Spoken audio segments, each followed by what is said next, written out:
Shoulder পেনে ভুগছেন, রাত্রেবেলা হঠাৎ করে শোল্ডারে কনকন করে ব্যথা করে উঠছে, ঘুম ভেঙে যাচ্ছে, হাতটা পেছনে করতে পারছেন না, এরকম সমস্যায় কি ভুগছেন? বেশিরভাগ ক্ষেত্রেই এইসব সমস্যা কিন্তু হয় ফ্রোজেন শোল্ডার বা অ্যাডহেসিভ ক্যাপসুলাইটিস বলে যেটা প্রবলেম, সেটার জন্য। আসুন কয়েকটা ব্যায়াম দেখাবো যেটা আপনি বাড়িতেই করতে পারবেন। চলুন দেখি সেগুলো। প্রথমে যে ব্যায়ামটা করবেন, এইভাবে ধরুন আমার ডান শোল্ডারে ব্যথা, এক বাঁ হাত দিয়ে একটা সাপোর্ট নেবেন, তারপর হাতটা এইভাবে সামনে একদম লুজ রেখে হাতটা সোজা এইভাবে করবেন। এটা করার সময় একটা লক্ষ্য রাখবেন যেন কনুইটা ভাঁজ না হয়। সেকেন্ড ব্যায়ামটা হচ্ছে সাইডেও একই জিনিস, হাত লুজ রাখবেন, কনুই যেন ভাঁজ না হয়। 3 নাম্বার ব্যায়াম একইভাবে ঝুলে রেখে হাতটা ভাঁজ না করে এইভাবে যতটা পারবেন গোল ঘোরাবেন।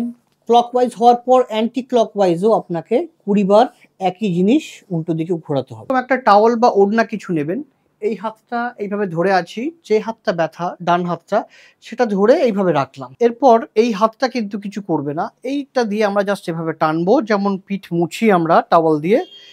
হাত আস্তে আস্তে আস্তে আস্তে আমরা কোন একটা সাপোর্ট দিয়ে, যেখানে স্মুথ সেদম একদম উপরে উঠে যাবো। চেষ্টা করতে হবে আর্মটা যেন গিয়ে কানে টাচ করে, আবার আস্তে আস্তে সাপোর্ট দিয়ে আমরা নেমে যাবো। একটা সামনে, একটা হবে সাইডে। সাইডে এইভাবে আমরা আস্তে আস্তে সাপোর্ট দিয়ে পুরো হাতটা এইভাবে যাব, আবার কান টাচ হবে যখন আর্ম, আবার আস্তে আস্তে আমরা এটাকে সাপোর্ট দিয়ে দিয়ে দিয়ে দিয়ে এইভাবে নেমে যাব।